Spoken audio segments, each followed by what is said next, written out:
Good afternoon, everybody, and thank you very much, Hannah. As Hannah says, I'm Jane Sillis, and I'm Director of Engage. I'm a woman in my 60s. I've got grey hair and pale skin. I'm wearing glasses and a sort of red scarf, and I'm sitting in an office beside a plant. I'm also sitting in a space which there's a bit of background noise, so you might pick up on that, so apologies for that. So welcome to our conversation, the fourth of our conversations on co-creation, which we've entitled overall Sharing Space. And today's session is entitled Adaptation and Innovation, New and Challenging and Changing Approaches to Co-Creation. And so I'm going to set a little bit of context, and then I'm going to pass over to our chair for this afternoon's session. So many of you attended the earlier sessions that have taken place in this series over the last few weeks, and it's really lovely to see you again. But for those of you who are joining us for the first time, I'm just going to say a little bit about the background to the events, and I'll say also something about last week's session and give you a few highlights from that if I can. So these sessions were designed to support members and colleagues working in the field to develop innovative practice through sharing knowledge and expertise. And we really wanted to offer the opportunity for colleagues taking part to reflect and to network. Really importantly, we wanted to create an environment where colleagues felt comfortable to share, challenge, and to debate.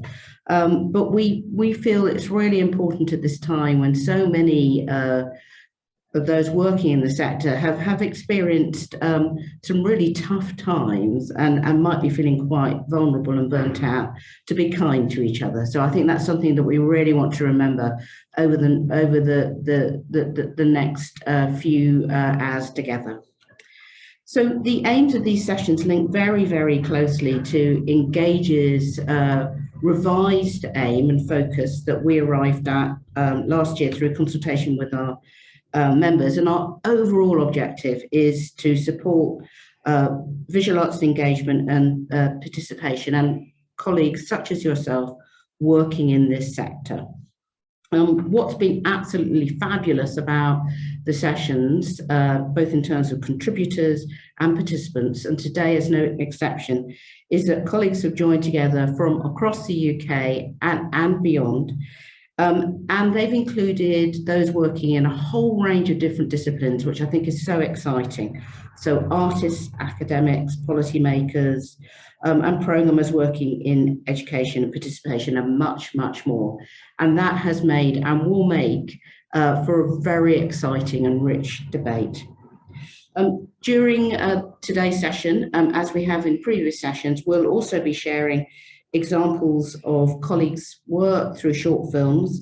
They'll be played during a break. If you don't have a chance to watch those, don't worry, we'll also be sharing those through our e-bulletin on our website and through social media.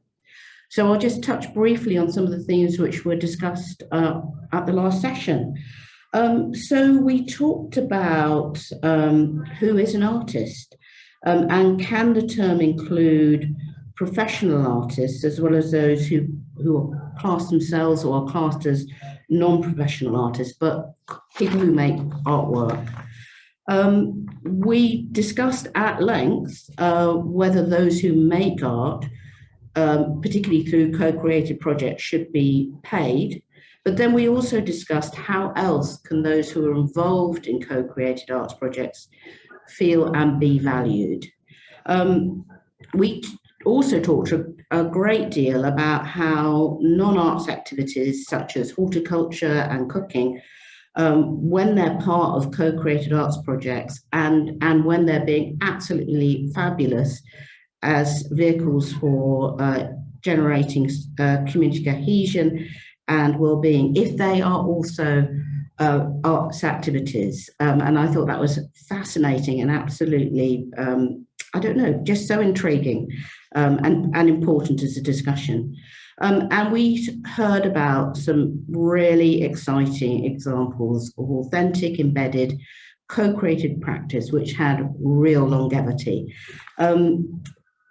Alongside the really wonderful presentations and the really terrific contributions from the participants as well at the last session, we had 2 short films from Gemma Smith at Take Apart and Lala Thorpe at Arts Council Collection, and they both showcased different approaches to co-creation. So for this final discussion about co-creation, we're really looking to the future, but we're doing that against the backdrop of enormous change. So change within society, cultural change, and political unrest. We're really interested to ask some key questions around that, and that's what we've asked our contributors to do today. And amongst those are, how has the pandemic shifted perceptions on who we create, on why we create with others? What do artists need to maintain a livelihood and be supported to engage in collaborative relationships? And we're really asking contributors to share their perceptions and provocations on what the future holds for co-created visual arts and the role that practice can take in terms of tackling inequalities and injustice. So some huge themes, an enormous field to cover for our contributors. What is wonderful is that many of them have taken part in the earlier discussions, which is really fabulous. So they've got a kind of real knowledge of the discussion and debate to date. So just before I hand over to our chair, I just wanted to thank the amazing Engage team who supported the discussions and their planning and promotion, particularly Hannah Gaunt, who you've just met, who's programmed these sessions, and Marina Castledine, who's been coordinating the sessions for us. So I will now hand over to our chair, Rini, who is the creative director of Future Everything. Irini is a curator who has an interest in the impact that technology has within society and culture. And she's really interested in the role that art plays in engaging with contemporary issues. So if I can pass over to you, please, Irini. Thank you. Thank you very much, Jane. And thank you also, Hannah and Marina, for having me here today. So hello, everyone. I'm Irini Papadimitriou. I'm a white woman in my 40s with curly brown hair. My pronouns are she, her. And I'm sitting in a white walled room with a window on the left. As Jane said, I'm currently a creative director at Future Everything, and I've been working also as a curator most of my working life. And in my curatorial practice, I've been indeed interested in exploring the role of art and culture in engaging with and responding to societal challenges, in particular currently technological changes, opportunities and challenges. Moving into the context for our theme today, thinking about arts and art institutions and artists, I've been often thinking, and I'm sure everybody shares that view, that culture reflects society with the hierarchies, injustice and unbalance and non-neutrality. And sometimes these issues were maybe ignored, but then with the pandemic hitting us, I've been thinking of it in terms of like a major crisis, which of course has been quite big, and as Jane said, is very likely and is already changing things, possibly forever for us, and has affected people in very different and also unequal ways. But what we often see is that crises reveal things that we sometimes tend to ignore. And the pandemic has highlighted the fragility of our society, but also, as I said before, pointed out unfair socio-political and economic systems and made more evident the deep gaps that we see across society and people. And during these last 2 years, the challenging years, it was often stated that creative expression, community, and humanity that the arts bring together have been necessary for enabling spaces for care, reconciliation, understanding, kinship, and well-being, but also for inspiring different and more fair futures. So as Jane said very well, like in terms of our an introduction for today, one of our questions is like how we have been adapting and changing our approaches to co-creation. For me, artists have been always brilliant at innovating, responding to challenges and adapting, but we should also recognize how they've been also in precarious positions, and that's also for many art workers and organizations. So I'm looking forward to our conversation and also brilliant predictions and provocations for our amazing contributors today. And without further ado, I would like to introduce 3 brilliant people that we have here today: Suzanne Burns, What's the Big Mystery, and Sarah Derrick. And I'm just going to start with introducing Suzanne Burns, who is our first speaker for the session, an independent arts and cultural sector management consultant with more than 35 years of senior management experience. And Suzanne's work has encompassed dance, theater, music, and the visual arts. And she has extensive experience of working in higher education. She has a doctorate from Middlesex University and is a visiting professor in cultural leadership at the University of Sunderland, and a qualified coach, action learning facilitator, and mentor. And Suzanne was awarded a Churchill Fellowship in 2017. A big welcome to you, Suzanne, and I'm looking forward to your contribution for today.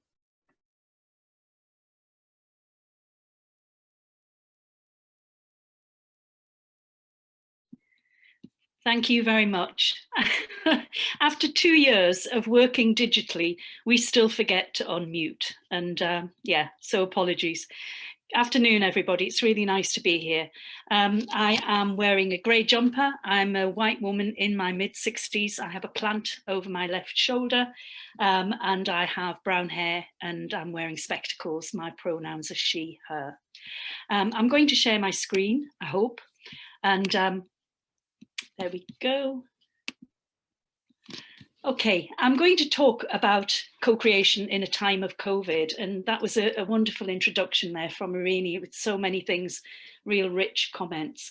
The COVID-19 pandemic has fundamentally changed. Sorry, it's not, my screen isn't moving. There we go. The COVID-19 pandemic has fundamentally changed the world that we live in, and within that, the way that we work. We've been on what you could call a corona coaster of lockdowns, opening up, tiers, plan A, plan B, plan C. Heaven knows what we call the most recent one announced last night. And we've become adept at managing uncertainty as a result of all of that. But for many of us, it's been a hard journey, requiring adaptation at personal as well as professional levels. You know, we're all human. We thrive on touch and social connection. Our work as artists and those that make art possible thrives on being together. And yet for almost 2 years, we've not been together consistently in workplaces, in classrooms or lecture theatres, or in studios and workshops. It's felt a bit like the hokey cokey at times. I, like many, have also been shielding, and this has brought further limitations and further uncertainty. So we haven't been in the room. We've had to innovate and adapt like never before. We've all had to learn to adapt our work to being in a digital realm, whether that be as dancers, theatre makers, musicians, filmmakers, or you as gallery educators. We've had to innovate in how we work, developing new tools, new skills, creating digital resources, taking collections and performances online. And the implications of this for co-creation are immense. Co-creation is a contested, deeply nuanced and shifting term that relates to a scale or a spectrum of interventions, interactions and approaches that basically are seeking to shift agency, to shift power.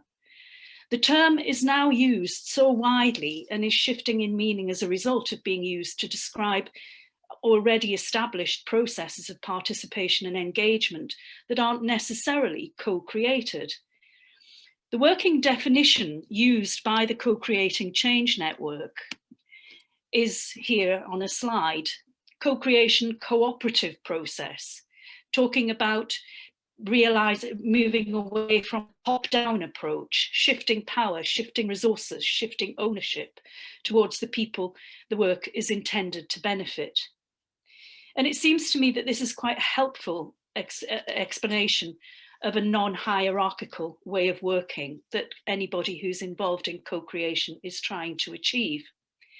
From the work of the network, the Co-Creating Change Network, and the research, the subsequent research that was carried out by Arts Council England, commissioned by Arts Council England from Heart of Glass and from Battersea Arts Centre, it's possible to identify a set of characteristics of co-creation, which I'm not going to read through, and the slide is there, but fundamentally, we're talking about a set of processes and working methods and approaches that seek to generate change. And I think it's quite interesting that when you look through this bullet list, you actually see that it may use art to generate change, but it's likely to apply to all stages of programme development, design, evaluation, etc. It's quite interesting that a lot of co-created processes may start out in the cultural arena, but the work, the outcome that emerges as a result of the process may not be a cultural or artistic product. A theatre company based in Newcastle called Curious Monkey embarked on something called the Happiness Project with a group of refugee co-creators. And the end of that product was that process was a yoga retreat, had nothing to do with theatre. So co-creation can actually be a very risky process, and because it's outcome focused, may not always generate a product at the end. So if that's what co-creation is, what does it actually need? Well, all of these things are important to effective co-creation. Time, resources, listening to all voices, clarity on parameters, and at the very end there, taking risks. This is a hugely risky process or set of processes. When you're genuinely shifting agency, genuinely shifting power, there is no definitive outcome and no way of predicting what that outcome might be. Now, if that's what co-creation needs, then, if that's what co-creation needs, why are we actually doing it? Why are we embarking in such a risky set of processes? Some of the rationales that people put forward include increasing self-determination, creating greater relevance for our institutions, civic relevance, if you like, tackling social justice and equality, Jane referred to in her introduction, using privilege to give voice to those whose voices may not be heard, or giving power to those without power, activism, social change, but fundamentally the fact that when we work together, we're better together, we add value. So if that's the process with which we're concerned, and these are the needs of that process and the reasons why we do it, what are the implications of the shift to more remote and digital delivery that we've seen over the last 2 years? If we're not in the room, how do we co-create? Many programmes of work that I've evaluated over the last 2 years have proven that you can still address these needs in this slide when working digitally, but it's harder, it's much harder. Building trust is particularly hard when people aren't connecting in the room. However, there are some clear benefits. There are some clear benefits of digital working, and access is probably the foremost of those. Reduced travel, reduced costs, incurred in subsistence and travel, more time, greater geographical reach. And for many people whose access might have been limited prior to the pandemic, there's been a fundamental irony. As one disabled artist put it in a conversation I had, why has it taken so long to get to these ways of working? Previously, disabled artists have asked to attend conferences online, but have been told that wasn't possible. But now that it affects everyone, obviously we see that it is possible. What else do we need to break down into the possible that we've been resisting?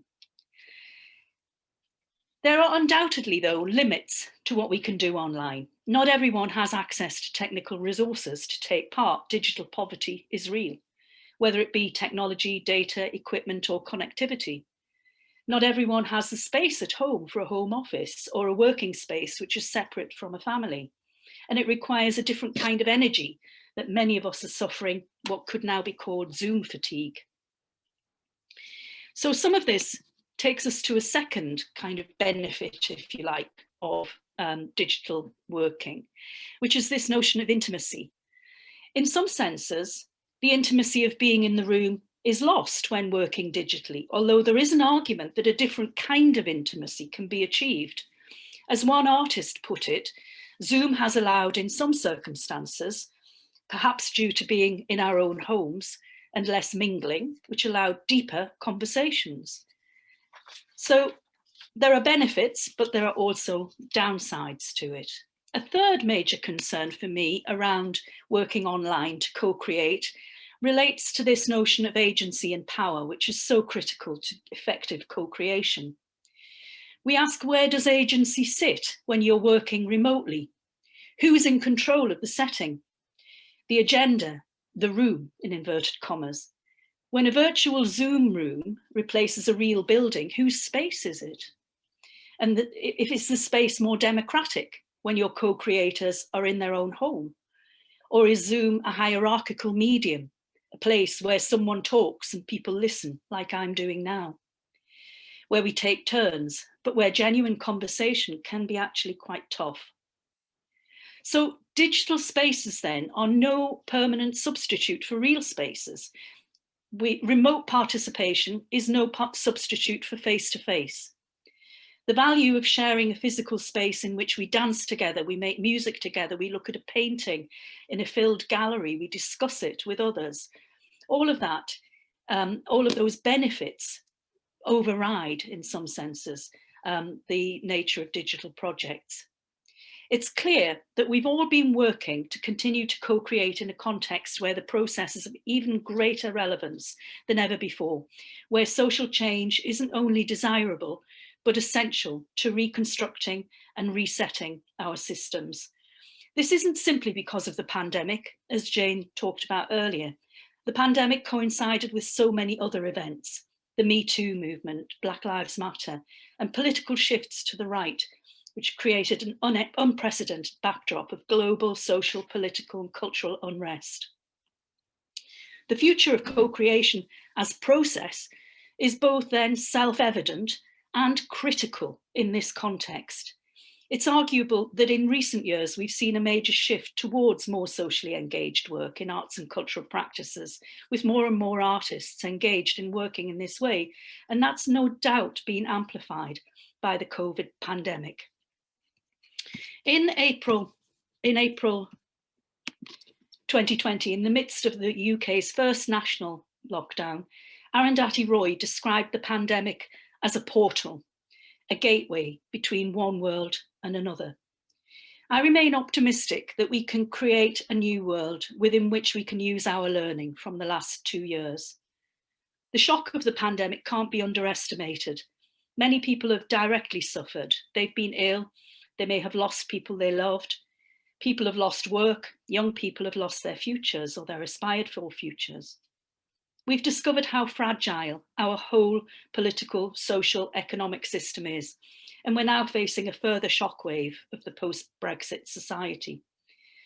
Co-creation processes are therefore of even greater relevance than ever before, where social change is not only desirable, but essential to reconstruction and to resetting our systems.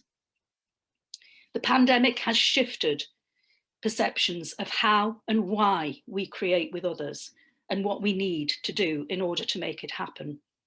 We've learned new approaches to working, and we've experienced the benefits of digital working, as well as better understanding its shortcomings.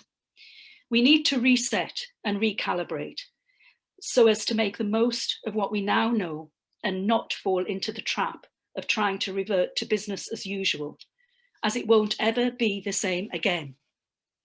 As Aisha Ahmed said at the beginning of the pandemic in April 2020, the answer to the question everyone is asking, when will this be over, is simple and obvious, yet terribly hard to accept.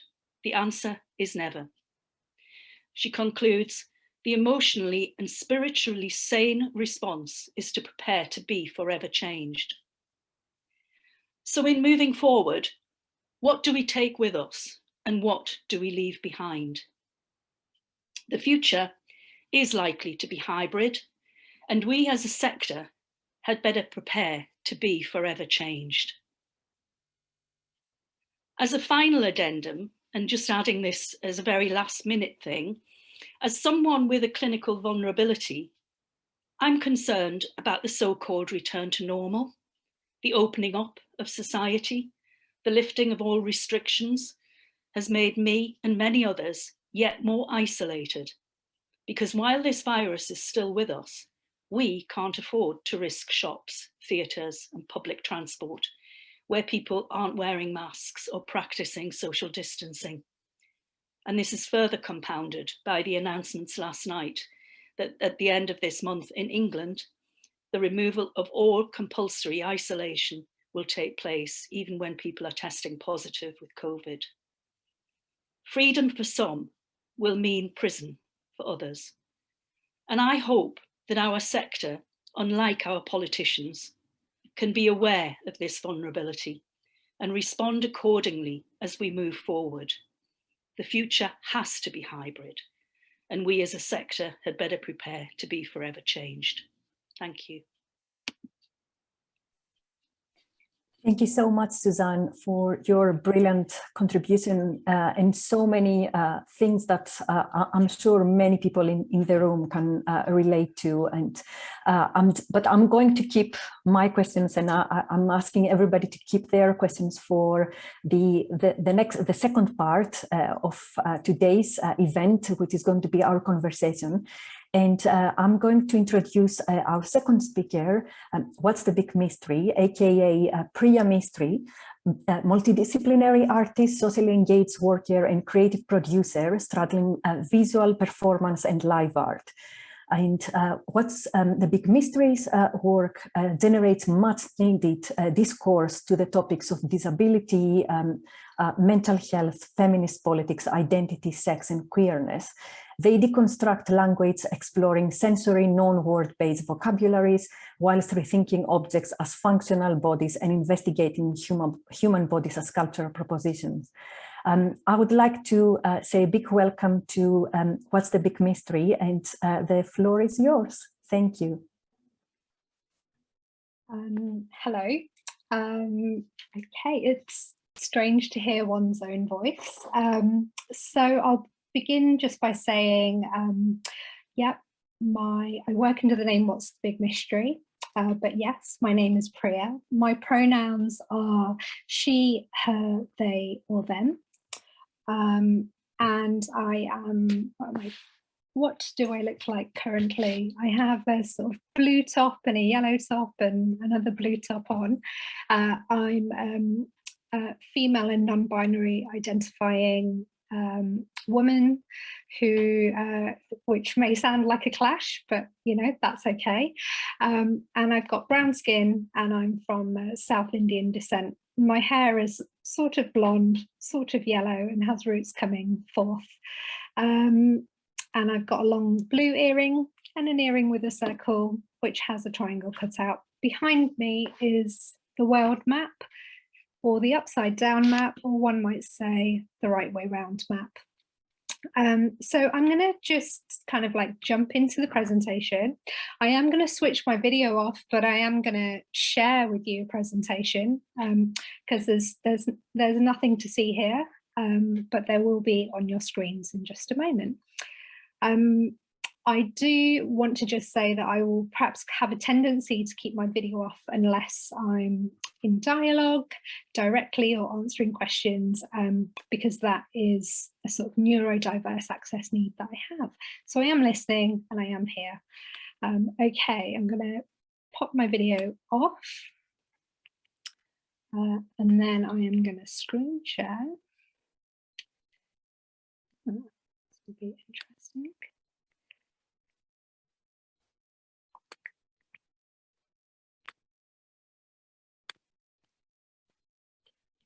Here we go. So could I just get a thumbs up from the team if you can see that? Fantastic. Okay.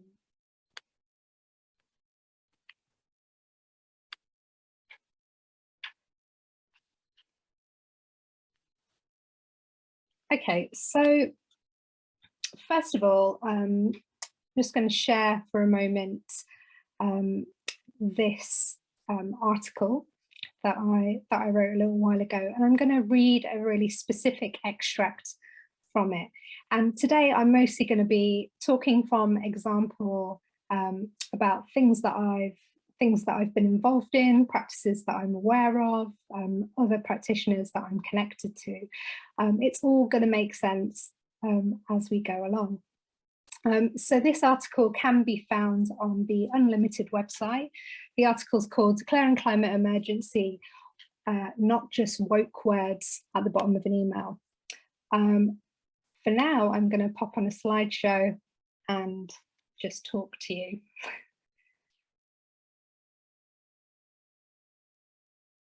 So within this article, I pose a series of questions.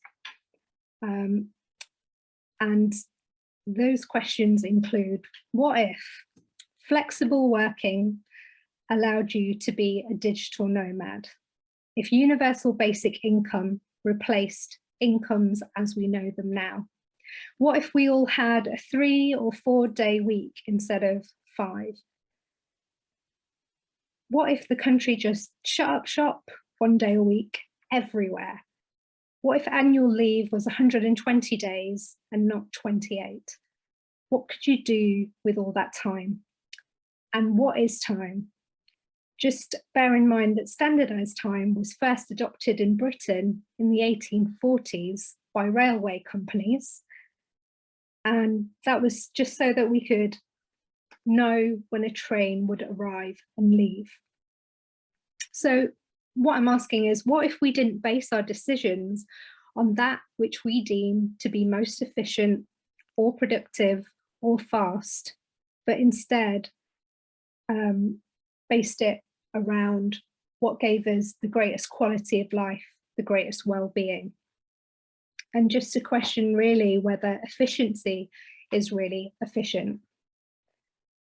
So this article was published in February 2020, and it was part of a kind of request from Unlimited, because I travelled to Rijeka in 2019, one of the European cities of culture, for a meeting which was funded by the British Council.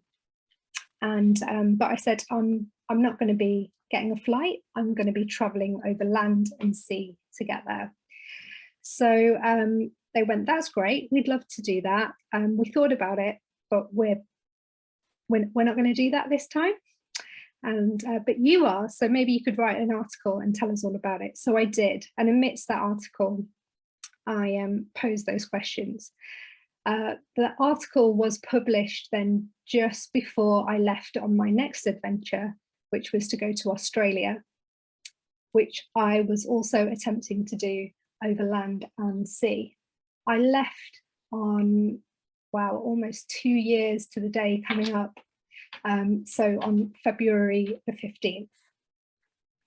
And while I was out there, making my way over trains and boats and so forth, the pandemic really broke.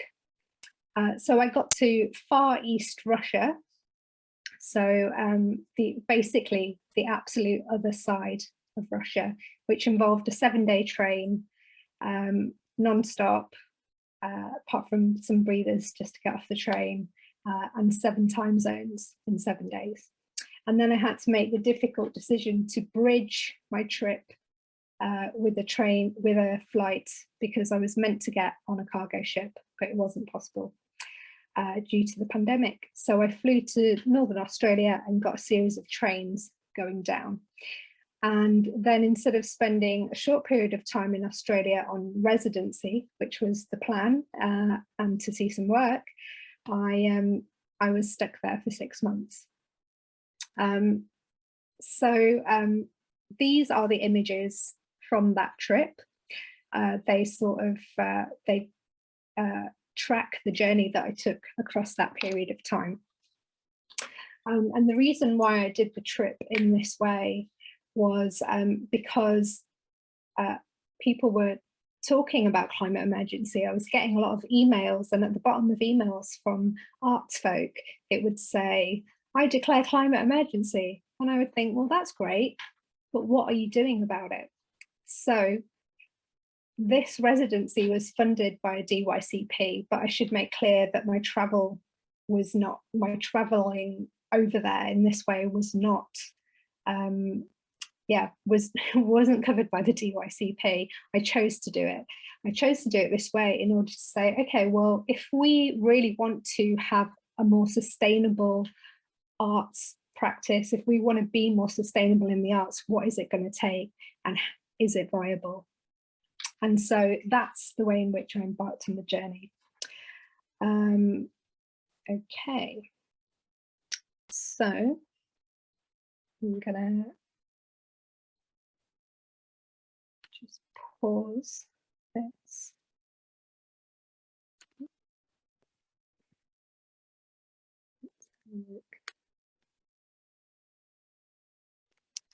Okay. So I'm just going to do a sort of quick, I haven't been looking at your faces, so I'm just checking that you're all still with me and everyone can hear me clearly. Fantastic. Okay. And then I'm going to move on to the next thing, which is whilst I was out in Australia, I ended up taking on some other work.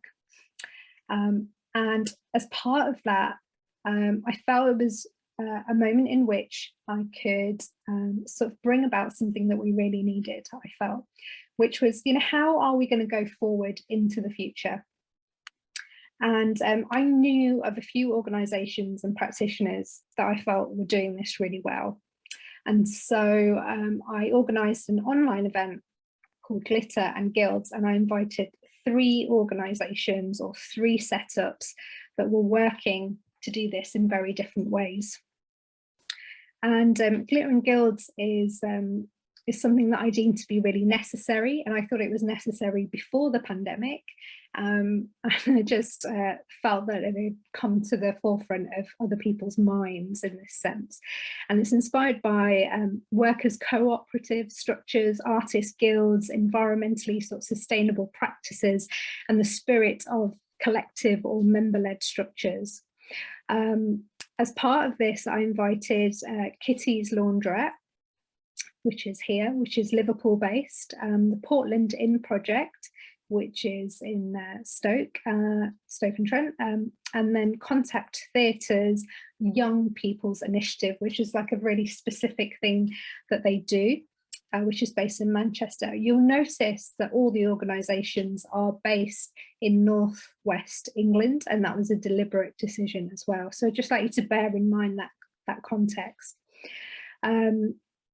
Each was commissioned to create a microfilm just to explain what it is that they do and how they've reimagined the world, how it can operate alternative structures for living, sitting at the centre of what they do, what it means to be working, staying alive, but also being less lonely in what it is that you are doing, because this kind of work can be really very lonely, and it can be really hard. So they give an insight into real life examples of cultivating structures, economies, and creativity that supports and sustains good mental health and physical health, and permeates the ways of living and working with an agency, in sort of different, in having its sort of center in a very different and wider distribution of power. And they're basically putting people before profit. And they all go about this in very different ways. So I would strongly invite you all, I can put these links in later, to go and watch these short clips. We then all met up for a discussion to learn more about what it is that each of these actually does, and to ask how it was that they how did their systems, how were they bearing up through the pandemic at this point, and what were their responses, like how had they adapted, and what, you know, what did that actually mean. And Kitty's Laundrette, for example, who are in Liverpool, and they are a creative space. So all these spaces are creative. So they're a creative space, a community space. They do film screenings, workshops, lots of creative things, but they are also just a functioning laundrette as well. And during the pandemic, they started to provide free washes for NHS workers, for frontline workers. They also collected, cleaned and delivered back washes to people who were vulnerable and couldn't leave the house, and did various other things. The Port Linden project created zines, special art packs, did localized deliveries, and this is something that we started to see a lot during the pandemic, and I've also done this working with galleries, is creating like packs that can be sent out, or packs that can be accessible online with instructions. So this is a whole area of sort of social engagement, looking to understand how it might adapt to online. And then Contact Theatre's section was sort of less elaborated in that sense, but what was happening was that more conversations were happening between different groups of young people with all the sort of political climates and other elements that were coming about. So this was sort of bringing about a whole new set of changes, because within the governance of Contact, young people actually have like a very real say. They have sort of an equitable percentage compared to, like, let's say, the director as well. So it's not just a kind of oh yeah, it's been nice to hear from you, we'll take that under consideration, and now the grown-ups will go into another room. They actually have real agency and real power. Okay, I'm going to move on. I'm just going to check how I'm doing for time, if anyone wants to point some fingers at me. You're a couple of minutes of overtime, but okay. Yeah, maybe if we can try and wrap up, that would be amazing. Yeah, but I think we have a few minutes. Yeah, we have a bit of space, so it should be fine. Thank you. Thank you. Right, I hope everyone's bearing with me well. So I'm gonna, I'll keep it brief. I'll put the slideshow on. So I just quickly wanted to share with you some other working practices that came about while I was, during this sort of period of pandemic. So in 2021, I went to the CCA in CCA Derry, in London Derry. And I'm actually gonna just scroll down for you like this. So what's happening here is that there was an exhibition that was installed in CCA Derry, and the gallery itself was closed to the public. And so we had this brand new, beautiful work that was installed, and nobody could see it. And I was allowed to be housed in there for 1 month. So essentially the space in the installation became my laboratory. And laboratory working is something that I'm really interested in that facet of my practice. And as you can see here, I've sort of documented a lot of that process. And what I did was, as I went through my time there, I shared that documentation online as I did it on Instagram, and shared on Facebook and Twitter, and actually had a lot of interaction from publics wanting to be in conversation or ask questions or make comments.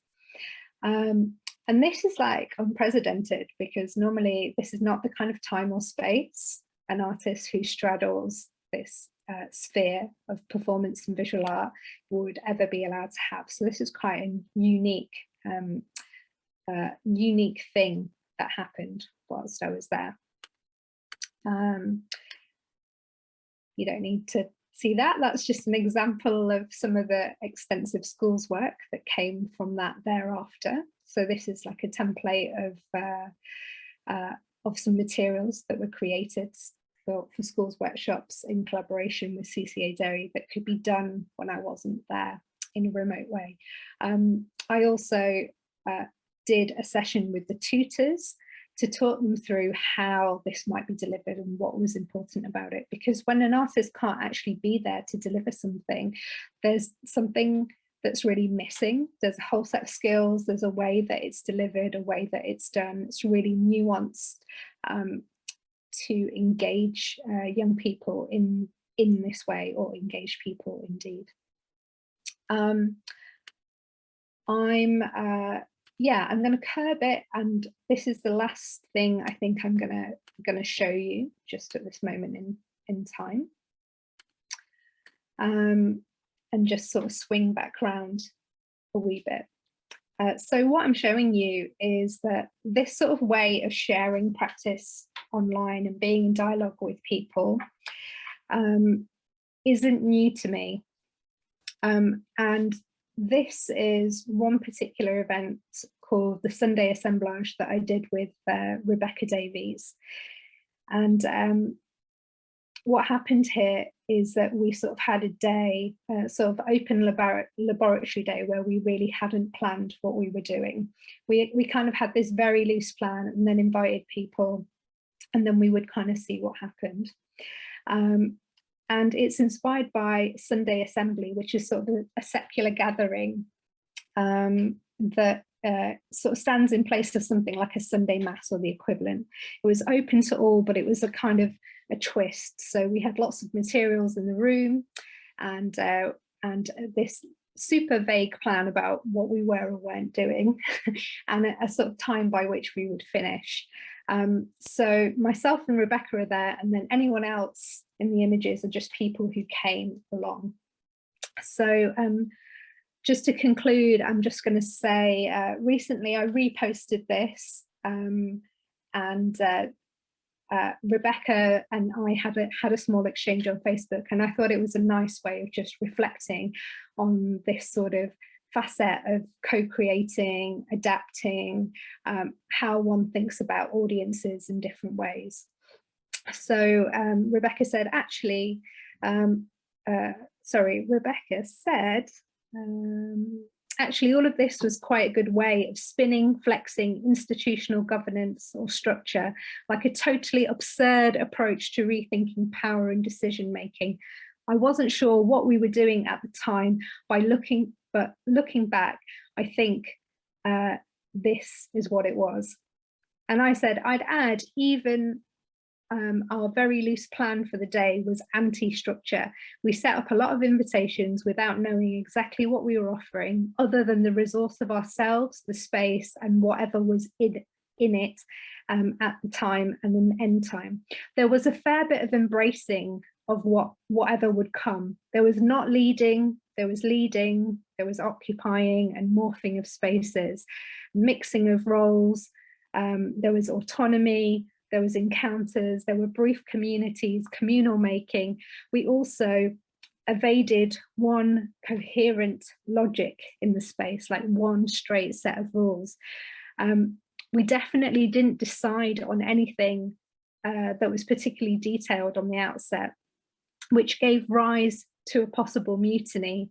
So during this time, some people were asking that we might, well, we're demanding that the two Rebeccas, as we were known during this session, should eat whole raw onions. So that was part of the mutiny that rose, and we very nearly had to do that in real life.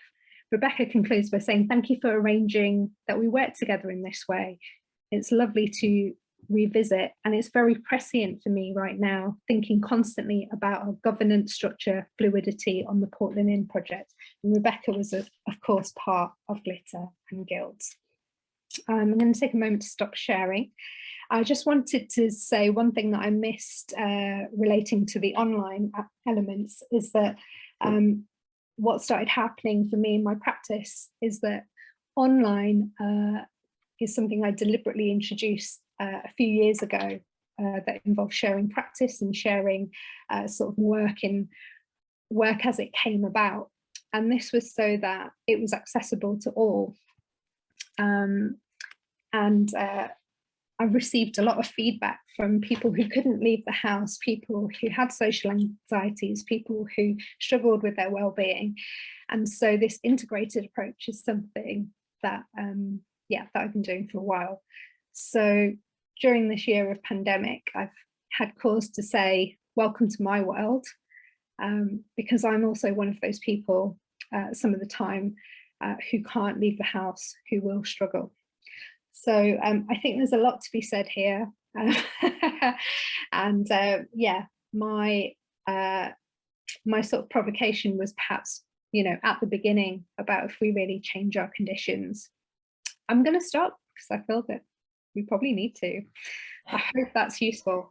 Thank you so much. That was so inspiring and brilliant. And definitely glad that we had a few extra minutes there. So, and we're doing okay for time. So not to worry about that. But thank you so much. That's so inspiring. And it's such a great reminder in terms of what art spaces are for as well, in terms of having these interactions and bringing people together. But also you reminded me what a very dear friend of mine told me at the beginning of the first lockdown, because she's a vulnerable person because of health issues. And she was saying that, the pandemic is basically, that it has always been my situation. And it's just now people are kind of, realizing how I've been living. And so it's, I think somebody earlier said about us adapting to not communities or other people adapting to us.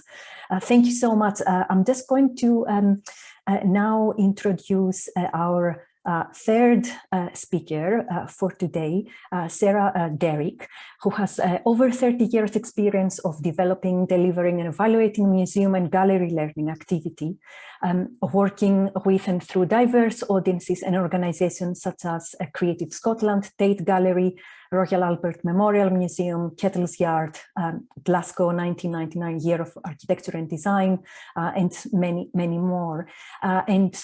Sarah, in her current role at the DCA, which is one of the spaces that I've really missed visiting during the pandemic, she has grown the learning program and team over a 20-year period through partnership and collaboration, and is still learning. So welcome, Sarah, and looking forward to your presentation. Hi, thank you very much. It's very lovely to be here. So my name is Sarah Derrick, and my role is Head of Learning at Dundee Contemporary Arts. I'm a woman in her late 50s. I've still got brown hair, a few grey hairs. I'm wearing big glasses.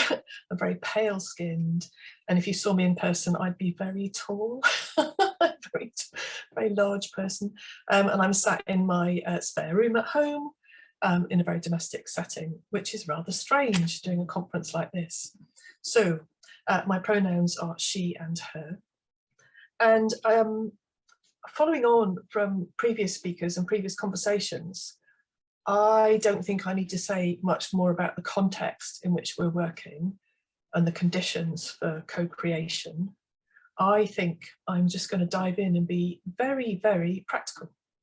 So before I click on my slideshow, the context for me is I am head of a learning program within an institution that is publicly funded by Creative Scotland and local authority revenue funding, and we generate our own income through various other sources. And the mission of our organisation is to enrich people's lives through engagement with art and culture. At DCA, in our building, I have a space in our building to do what I like with, in a sense. It's called the Create Space. It can be a studio. It's open to the public most of the time, for them to respond to some of the open questions that we have.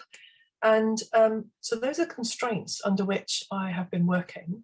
And then the resources I have, obviously, on my building, my team, a teeny tiny budget of, I think it was less than £10,000 last year, to do a huge range of activity online, offsite, family art bags and things like that. So my team of people, if you squished us all together, I've got 5 staff, we amount to 3 full-time equivalents. But I'm hugely privileged and very lucky to have a new strand of a collaborative PhD programme with the University of Dundee. So I also have 2 PhD students, one of whom's on this call today. That's Holly. Holly was formerly learning in the learning team at Tramway. And then I have Vicky Armstrong, who's a trained art therapist and artist. And these 2 lovely PhDs have led me into an area of thought and adaptation and thinking much more about the future. And it has absolutely had a huge impact on how the programme has adapted and our thought at DCA, my thinking. And I have to say, you're catching me at a time where I can't really pronounce much. I am thinking as I am doing, as I am learning, as I am responding, as is everybody, I'm sure. And it's a fascinating place to be in. And as I whiz through, these slides might run on. They're just pretty pictures to give you something to look at whilst I throw out some of these ideas and a bit of information. And then I'll come back round to a bigger context where I'm operating within a city which has a huge amount of deprivation and poverty, huge amount of issues to be addressed in a geographical area out with where our gallery is placed. Our gallery is placed in a non-residential area.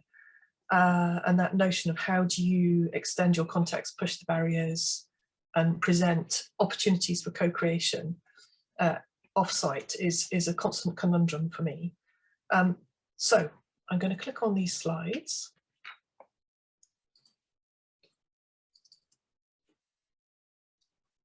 Can everyone see that? Yeah.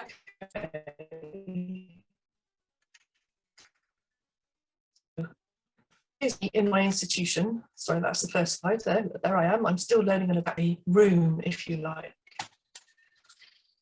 And pre-COVID, can you see that? It's just flagged up. My internet connection is unstable. There we go. See what happens. This is what we call the Create Space. It's just a quick flash up of the kind of thing that we would do. We have soft seating. We have big questions for people to ask, invitations, there's materials, books, art books, and it's very open, an open invitation. Obviously, all of that had to stop with COVID. And so what I'm looking at now, here, there's our big room, DCA, our institution. That's where I work mainly.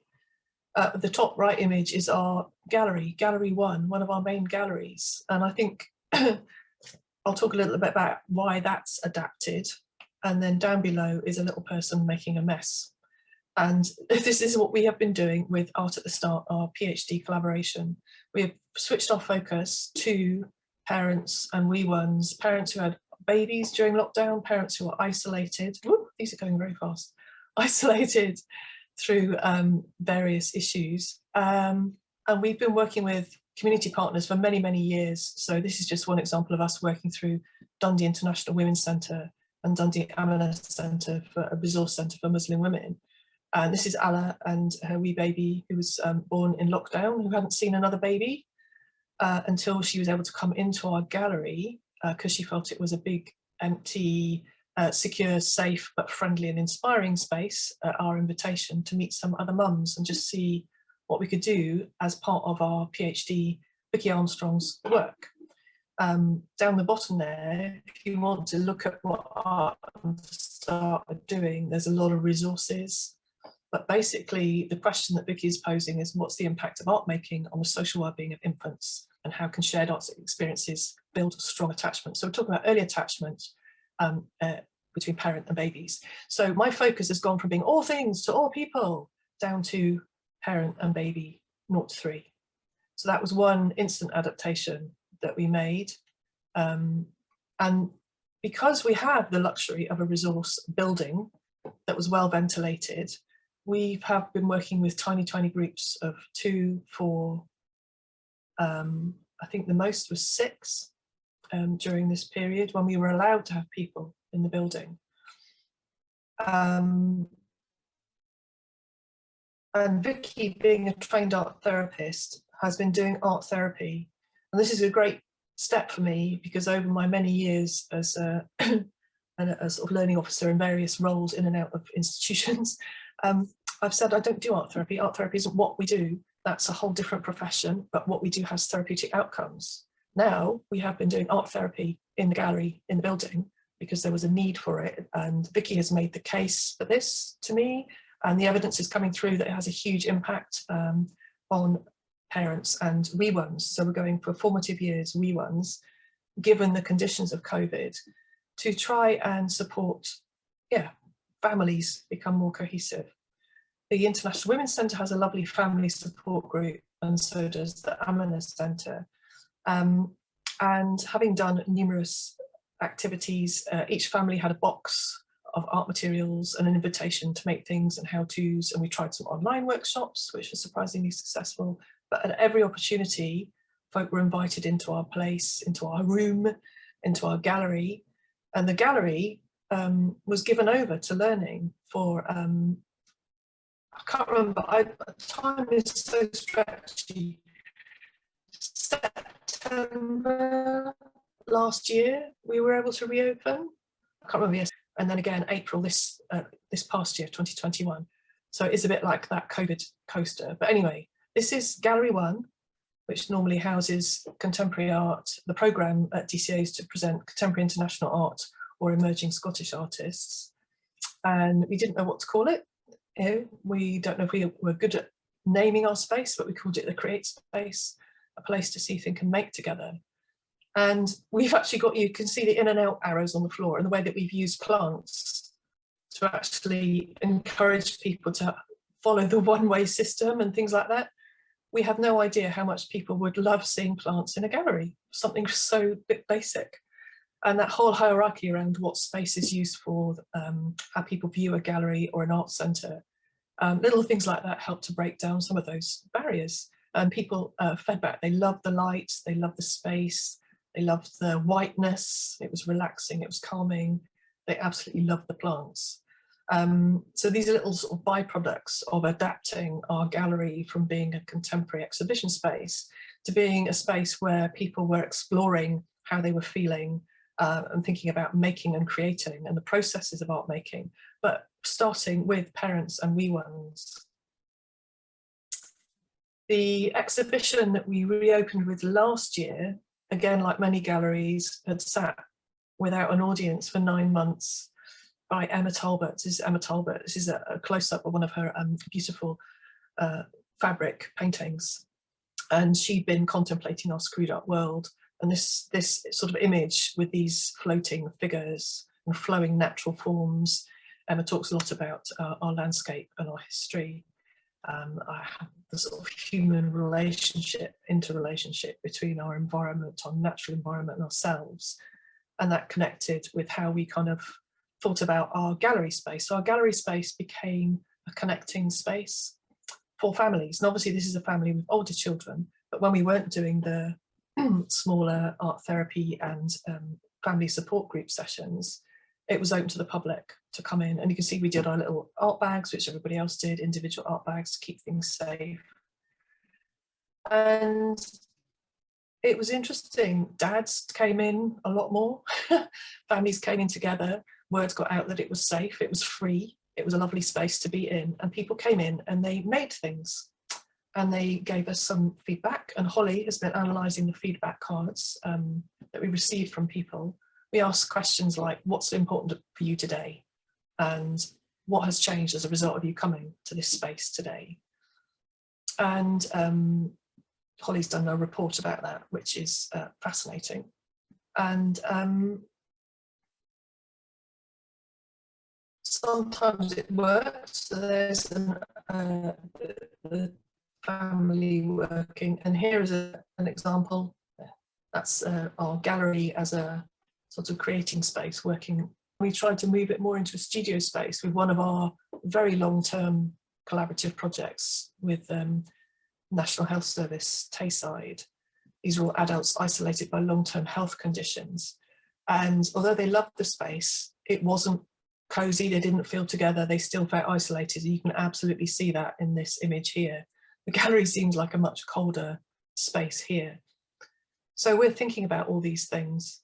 And I don't know if you can see on the back wall, those little figures, those were an invitation for people to share their thoughts and feelings. And hundreds of those appeared and kind of rambled around the gallery walls and the buildings as people dropped in.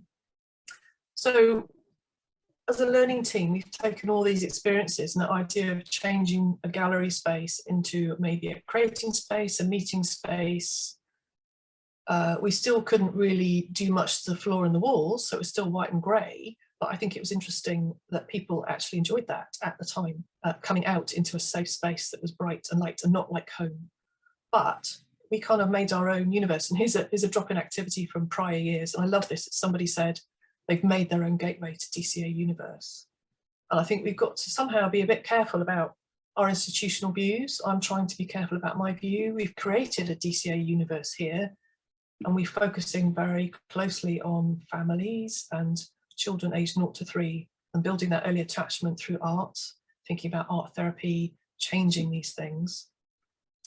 Meanwhile, outside the DCA Universe, and this is just a screenshot from our local authority website, and I'm really interested as to why DCA appears on a page next to Health Walks, and we have a very strange sort of logo of masks, theatrical masks in the bottom.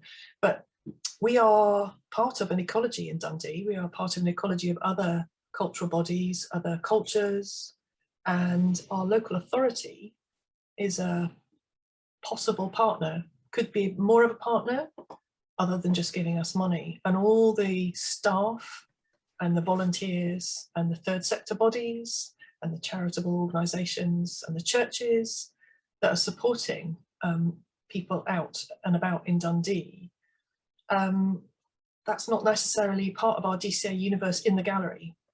Now, I can't take the gallery physically out and about, but we are now having really important and quite amazing conversations in the city between ourselves, other arts organisations, other cultural bodies, charities, local authority officers, local authority chief exec officers. And it's not about money. It's about how can we better connect with each other? How can we better look at our resources in a very practical way, but also in terms of the context of this talk, co-creation. How can we co-create on a macro scale something that will work better for the city? Now, I'm only looking at the moment families. I don't do very much at all for teenagers. I don't do anything for over 60s.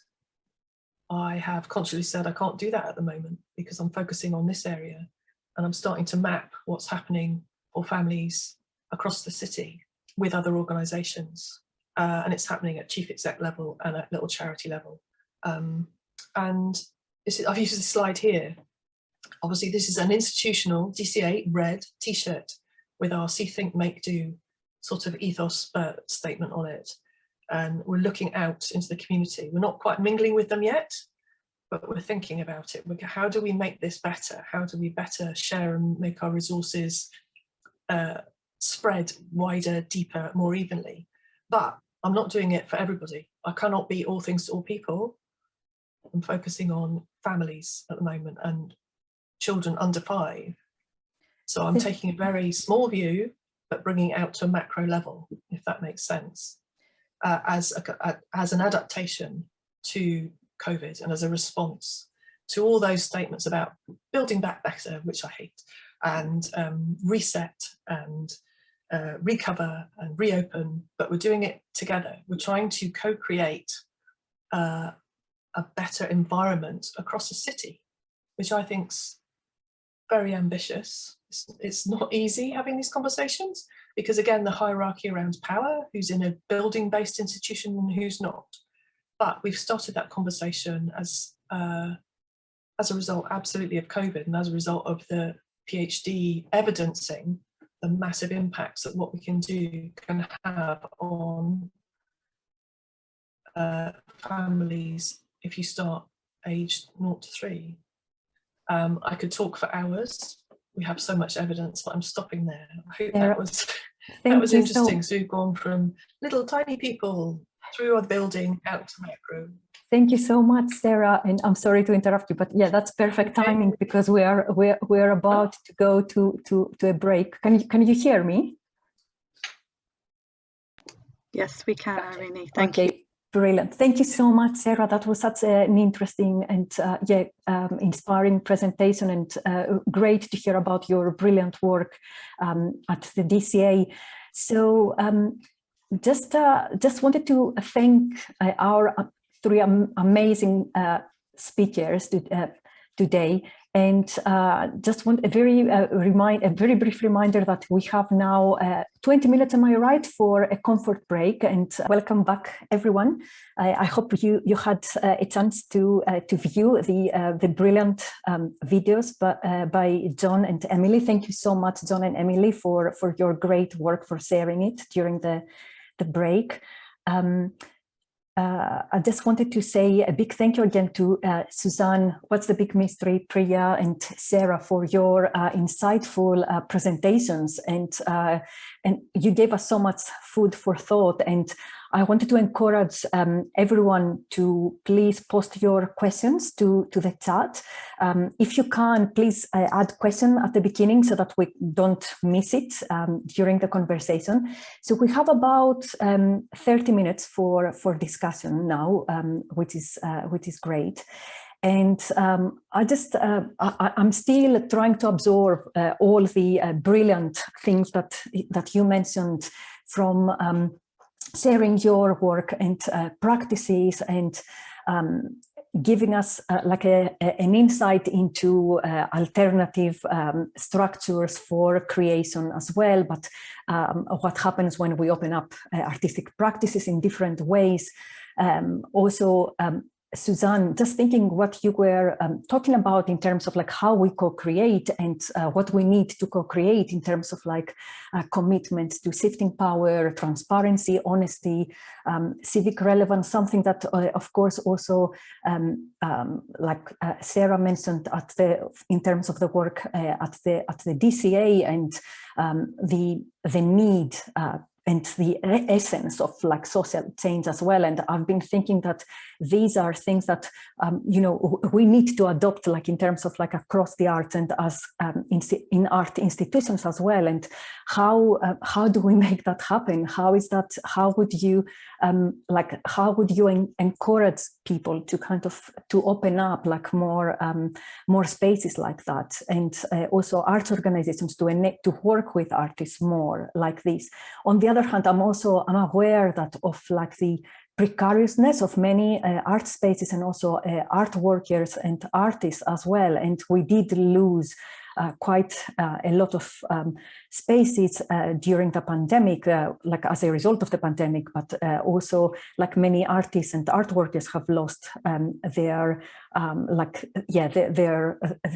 livings and like their work.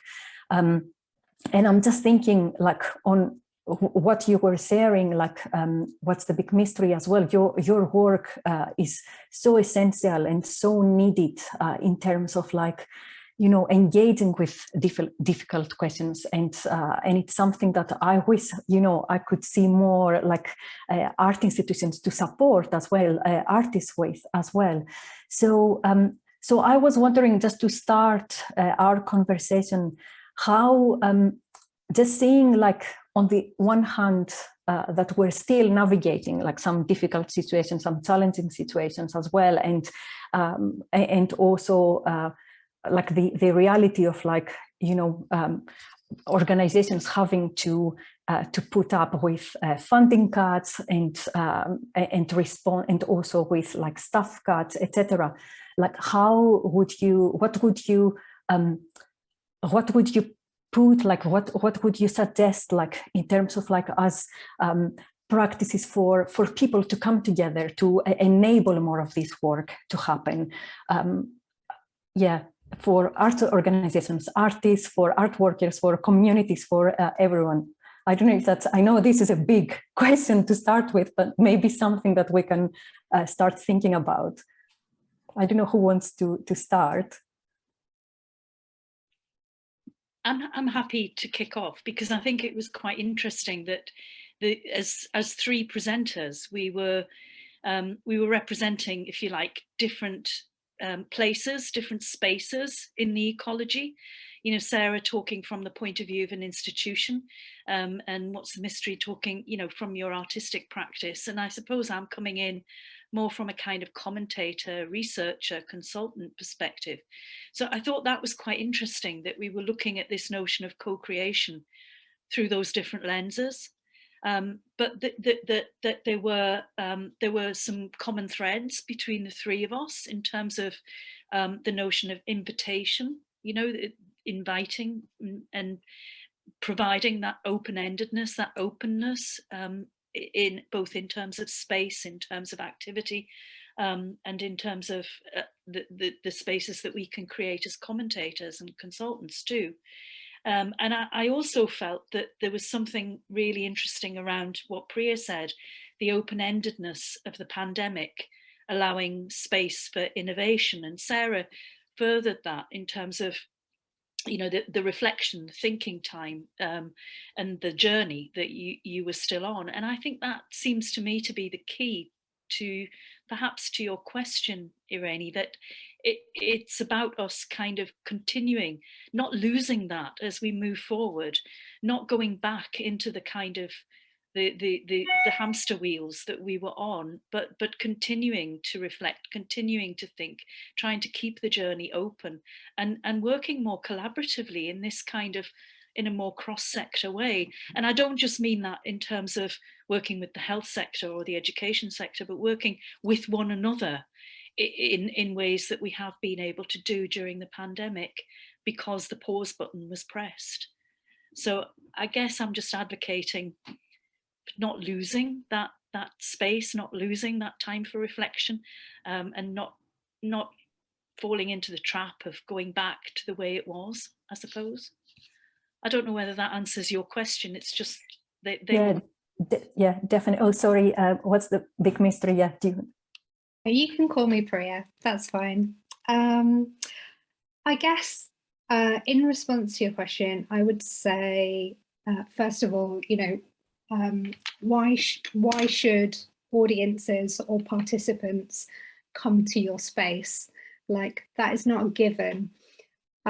There's not this sort of, oh, I have a gallery or I have a museum and therefore we need to bring people into it. I think this is really problematic, you know, and I think it's, you know, anyone who's done real, consistent, long stay outreach knows that it cannot be a tick box exercise. It has to be like a proper relationship. And it's, you know, and if you want to build those kind of relationships with peoples, with communities, I think you can't just do it because, oh, we're working the arts, so that's what we need to do. I think you really need to question, why are you doing what you're doing? And is it just a job? You know, it's not good enough to say this is a thing that we do.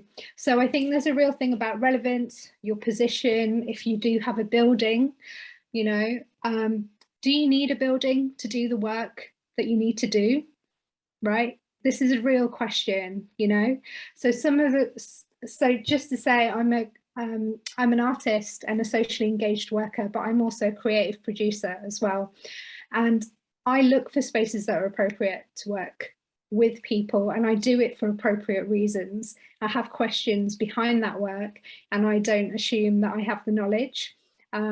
So, I mean, I didn't share it today, but there's a project called Breaking Bread, which was funded by a sort of university arts festival where they hold everything on campus. And I said, I'm not going to do that. And they said, that's fine.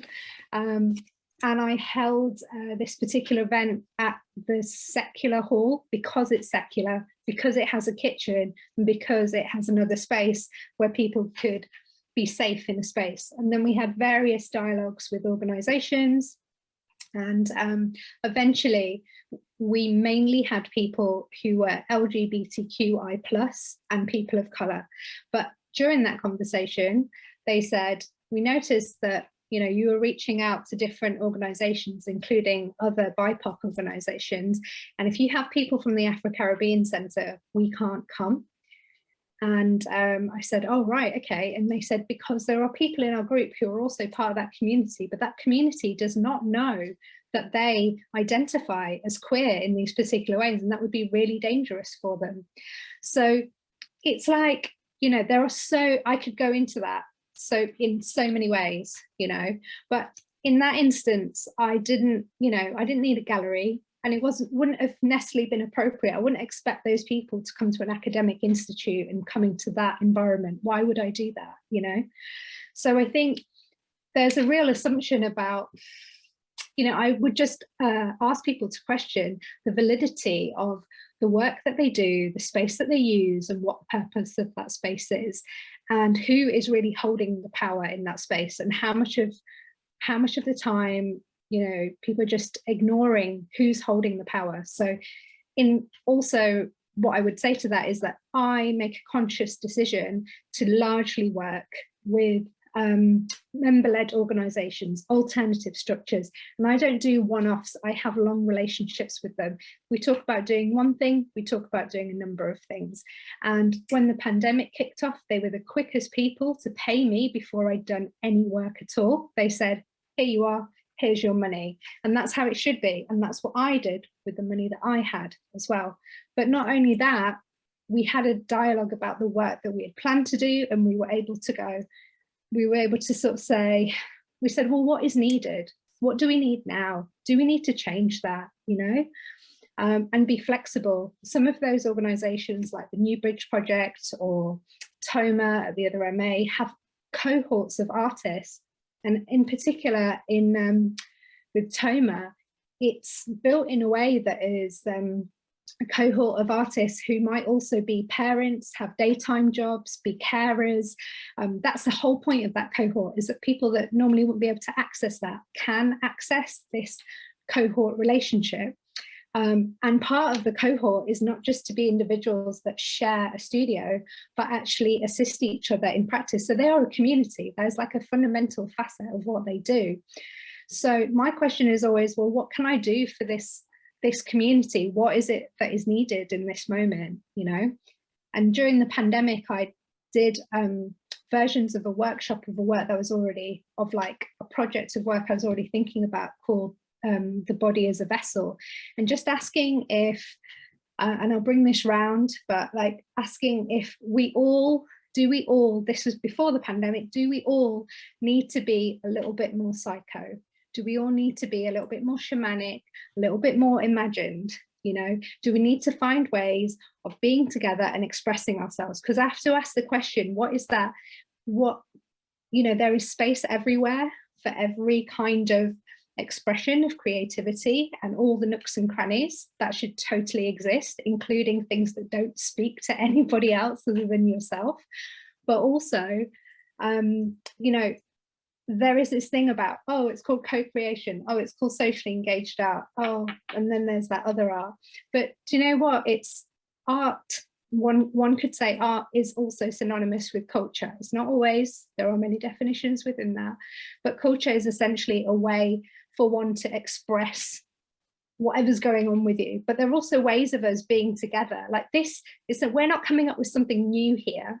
This is what culture is. This is what artistic expression is. Humans just have this need to embellish and do and express and get stuff out their system. And I think the real problem that we had during the pandemic was that we weren't quite you know, able to find the best way to do this. And I'll end this little lecture, sorry guys, on the point that, like, I don't know if you saw this in the news, but the first like massive gatherings that were not legal during the pandemic, other than people protesting the pandemic, were for raves.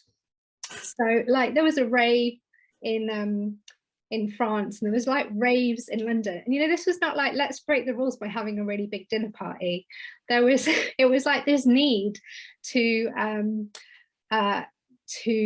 you go somewhere knowing that when you come out the other end you are going to be transformed. Something will have shifted. You won't have necessarily made anything or done anything specific, but what you will have done is moved around. You will physically occupy a space with loads of other bodies. You will heave up and down in a sort of monotonous tone, and people will potentially have taken you know, some kind of substance, okay? Yeah. And if you didn't know that I was talking about a rave, I could have been talking about a shamanic process or something else for that matter. So I think this is perhaps, you know, where the rich stuff is. I'll stop. Thank you. So many great and valid points, both from you and Suzanne there. Sarah, would you like to add anything? I think no, just from thinking about our environment in the city, it's more about making the time to have the conversations, as Priya said, finding the relevance, opening up oneself, putting more of oneself out there for people to connect with. And it's really interesting this month, there's a lot more people responding, requesting, wanting a chat. So we're doing a lot of just going out and chatting and listening, and something will come out of that. And that, I think that's probably pre-COVID, we weren't doing as much. So go and find your community partners, listen to your community partners, just get out and about. People will find you as well. Resources will get shared. Yeah, just be relevant and be open. Absolutely. Yeah, this is so absolutely. This is spot on. And it's very much about like rethinking everything, like what we do. And I think Priya said that as well. And Suzanne, like in terms of like, you know, why are we doing what we're doing? And it's not about also, I'm just thinking like in terms of like before joining Future Everything, I worked for years in museums and galleries, and there was this obsession of doing things indoor, like in that space. And it was like a completely different way of thinking in terms of like, you don't have a building. And I'm not saying that we should not have museums. I love museums and galleries, but it's about like rethinking our spaces and what is their purpose and who they serve. And as I think you said, Priya, in terms of like who holds the power in these spaces, right? So I think we have a question from Hannah, I think, that asking like, what have we learned from the last 2 years? And speaking to Suzanne's point about being forever changed, do you think that the visual arts changed for the better or worse? And that's, of course, a question to both to Suzanne, but also all of you. Gosh, what have we learned? Where to start?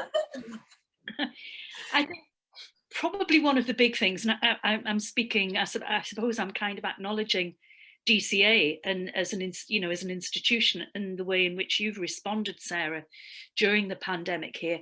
But I think what we've learned is that there's that the bricks and mortar is less important than the connectivity of institutions.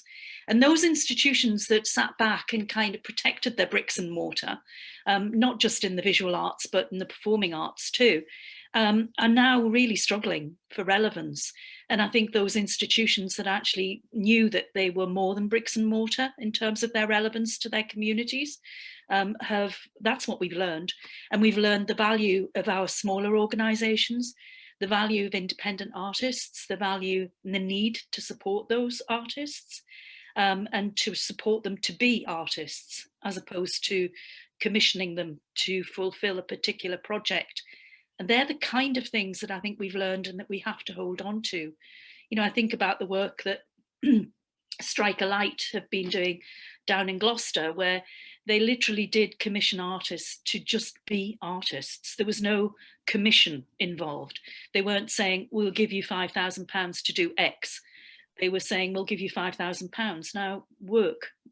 as an artist, find what it is that's needed and what's relevant to the community that you want to work with and the groups that you want to work with. So they were supporting artists to be artists. And again, I think those smaller organizations learned very quickly that, you know, putting out a micro commission that took a day to write a bid for was not a good way to support artists. So I think we've learned a lot about how the ecology can better work to support the precarity of self-employed artists, but also a lot about the relative value of bricks and mortar to the kind of more responsive approaches that smaller organisations have taken to the communities that they serve, they work within. I really want to give a shout out to libraries, because actually I think bricks and mortar are important. I just think it depends where they are and what they're doing. I used to work in the library service alongside being an artist. It's one of like my favourite jobs of all time. I used to actually work in Hyson Green Library in Nottingham, which sits next to New Art Exchange. Now, you know, for the longest time, they were already sort of shutting down libraries. And what I remember about joining the library service was a talk that my manager had with me by way of introduction at the start. And she said that, so yes, you're front facing, you're the person that they meet and you're here to provide a service, but also you can't deny anybody service. This is not like a shop, you know. Everyone here pays your wages. And if they don't, the community are paying your wage to welcome everyone through that door. And the people that we had in there included vulnerable people, you know, people who were homeless, people who needed shelter, people who were being prescribed books and didn't need judgment when they were being handed over. I think that a massive breakdown of, you know, communal, societal, cultural and safe space has been the eradication of libraries.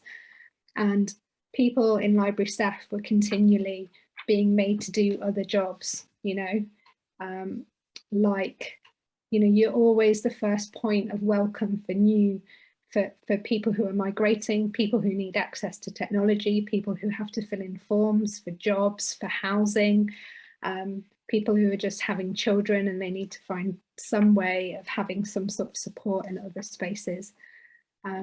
So, and I know that libraries have been put under the wing of like Arts Council. And I really, you know, I really got to question that. Like, I think it could always have been integral that practitioners are working in libraries. But I also think this is like a super political move to move something from one budget area and put it in another, basically. And I'm not gonna, you know, I can't say what the economics are on that and whether that's good or bad, but what I do know is that in the process, they got rid of a lot of buildings.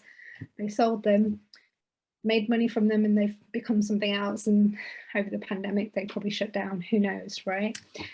And there's something to be said for integrated services and services sitting together. But at this, you know, but there's something else happened that catalyzed that change, you know. So I would say that. And I think I also just wanted to sort of, in response to like what we've learned, is that I don't know, I think a load of people have just learned what fewer people were trying to shout really loud. That is the first thing I would say. And I spend a lot of time saying that it's not that things have changed, it's just that more people are hearing about it, you know. I was invited to kind of be part of a lot of panels that talked about race and the arts. And I had a real struggle at one point, and I made a really conscious decision that if the organisation that was asking me was not making any changes, I was not sitting at that table, because I'm not here to add to another 20, 30, 40, 50 years worth of dialogue. Well, let's sit around and make change. Let's just talk about it. Let's let's tick a box because we've got some POCs on a panel, and often be like one POC. So now I've got to represent everyone, which is like impossible. And you know what? We're not a rarity. There are many of us. Even in this room right now, I am the only BIPOC person. So I've got to call that, you know? And I think that's a real problem. You know, why is that the case? So my direct question to Engage is like, what is the work that you are doing to bring about the changes that we are potentially talking about in this conversation? And I would love a real answer to that, you know? This is not a judgment, this is an invitation to make that change. And in terms of freelancers, it's like, you know, freelancers don't have a HR, right? That's what an access rider is all about. And I've got an access rider. I'm very thankful to Alexandrina Hemsley for making a template available online. So you can Google Alexandrina Hemsley and access rider template and use that. And what I found is that when I'm about to work with an organization and I give them that template, they go, wow, this is amazing. Why doesn't everyone have one? Because that's the equivalent of HR. So, like, we've all got needs, you know? So I think that there is, you know, I had been talking about access packs and tools for a really long time, and organizations would not prioritize that as a thing to do until the pandemic hit. So I think it's all about going back to those first questions that I posed, is that what if well-being, quality of life is central to our decisions, and not profit, not how do we get ourselves ahead, you know? So that's that's my provocation to add. Absolutely, thank you so much for this, and it's something that I think that it's yeah, for all arts organizations to ask this question that you've been asking, like, as well. So, and it's something that, yeah, not just talking but doing as well. So, and acting. Sarah, did you want to respond? All I was going to say was I've used that what if. The what if is making time for the what if, and thinking differently and thinking about all these relationships, power hierarchies, where you're coming from, and all these glib phrases that come out during times of pressure, taking that on and doing it, acting on it. And sometimes that's a very heavy weight to bear, to try and act on everything that's happening. So I would suggest that I've learnt to bring it back down to focus. And I went for the one, as I talked about, you know, families, rather than trying to be all things to everybody, working with the families. And now we'll build that up with the families, and they'll lead it on from now. I can't do that with everybody because I'm just one person, but if we can expand it and involve wider, as you said, sort of social enterprise, integrated working, more artists. And I see there's a lot of chat about supporting freelance artists. And I think the best way to support freelance artists is to have a relationship with them. Don't just pick them up and put them down. Have a relationship, be with them, find out who's in your area, who's doing what, who needs what, and kind of be supportive. And again, listening. I think we don't do enough of knowing what's going on. I think, right, the gap between what we think and what we don't know is big, but we've got an opportunity now to reduce that. And I love the what if. Use that what if thinking and time. Thank you so much. I guess it's very much done also to kind of what I meant before in terms of like rethinking our place and roles as well. It's just and very much about like how we engage and how we work with artists. Is it just about for like, you know, creating like big ticket exhibitions or like filling spaces, or what you know, there's so much beyond that. It's about serving communities. It's about working, like bringing people together. It's about asking big difficult questions as well. So it's not just about like, and this is something that we've been thinking as well as an organization, and it has been like a huge change for us. And I'm not saying that we are, you know, anywhere near like changing big things, but we at least it means that we are starting to shift like how we were doing things in the past. So I guess it's very much about creating like these spaces and the what if that you were talking about as well, and space to kind of think as well, not just to do things just for profit, basically, or just for filling in places. It's really, really important.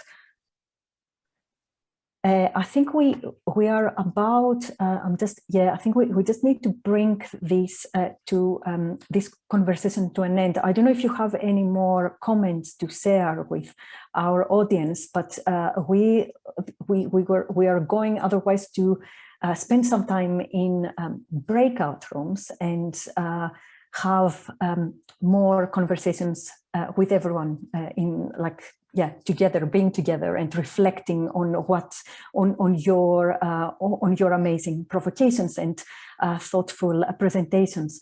So am I right, Hannah, that we can we can start like going into breakout rooms now? That's right, yeah. So thank you. I leave that on too much of a downer, sorry. From today.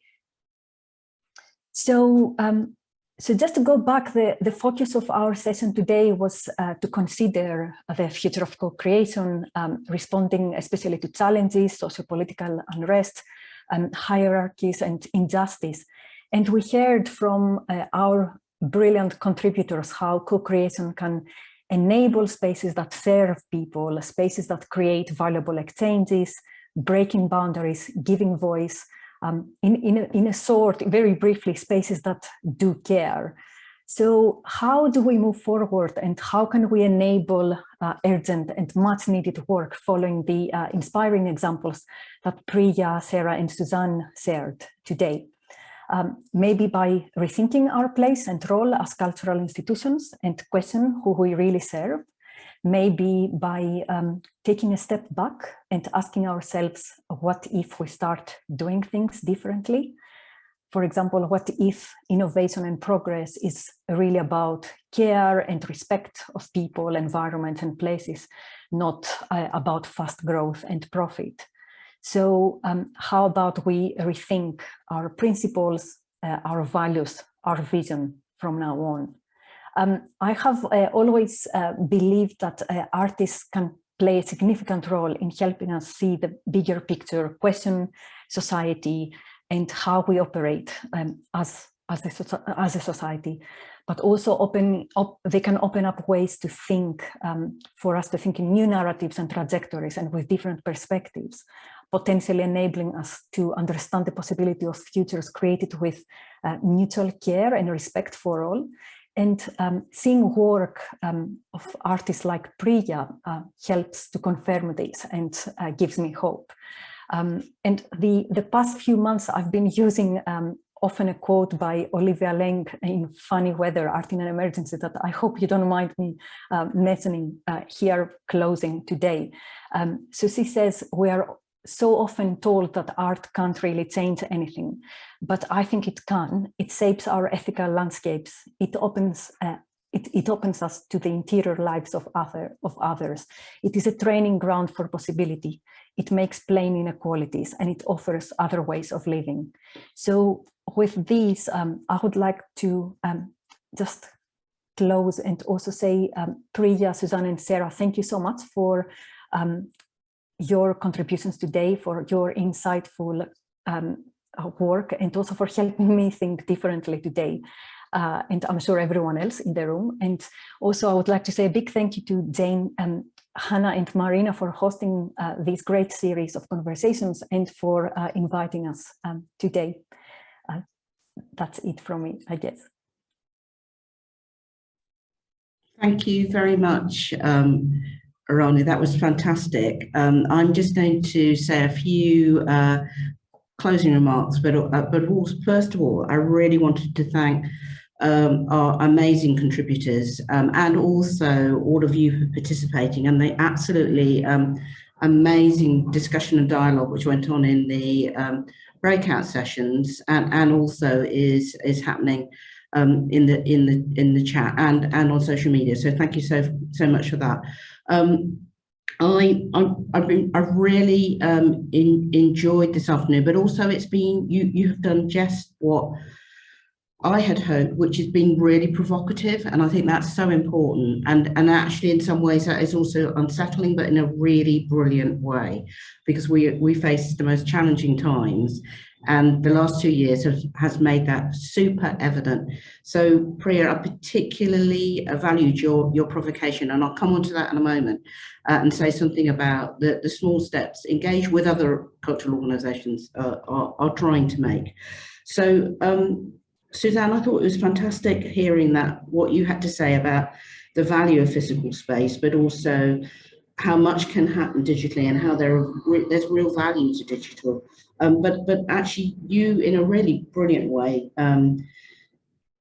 just highlighted how difficult it is when you need to shield, and actually how vulnerable that can make anyone feel, but also what as Arana, you were saying, that is an experience that so many in society experience, and perhaps we don't pay attention to that. In fact, we don't pay attention to that. So that was a really, really good and strong point. Sarah, it was fantastic hearing about that amazing deep work you're doing around research at DCA. And it sort of made me remember how important it is just to do one thing or two things incredibly well and be very choiceful about use of resources. But I was also so impressed by the way that you're using research to actually affect structural change. And Priya, I really loved your description of how freeing in a counterintuitive way COVID was, but particularly with the residency you were able to do at CCA. And actually the access that allowed audiences to your practice. I thought that was really, really, really fascinating.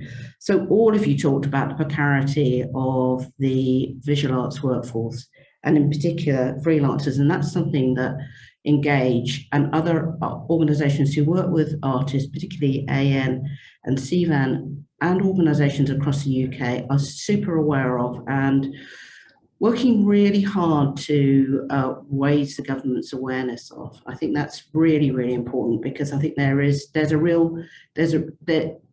not a crisis looming, there is a crisis here. And I think the comments about power and how power needs to be shared in order for structural change to happen were incredibly well made by everybody. That is the key, isn't it? But in a way, we all have agency and we all have a responsibility and a way of affecting change. I really do believe that. In terms of Engage, we are really committed to structural change, particularly around equalities, and are working with our board. We have a new chair who started just this week. I had my first meeting with her this week.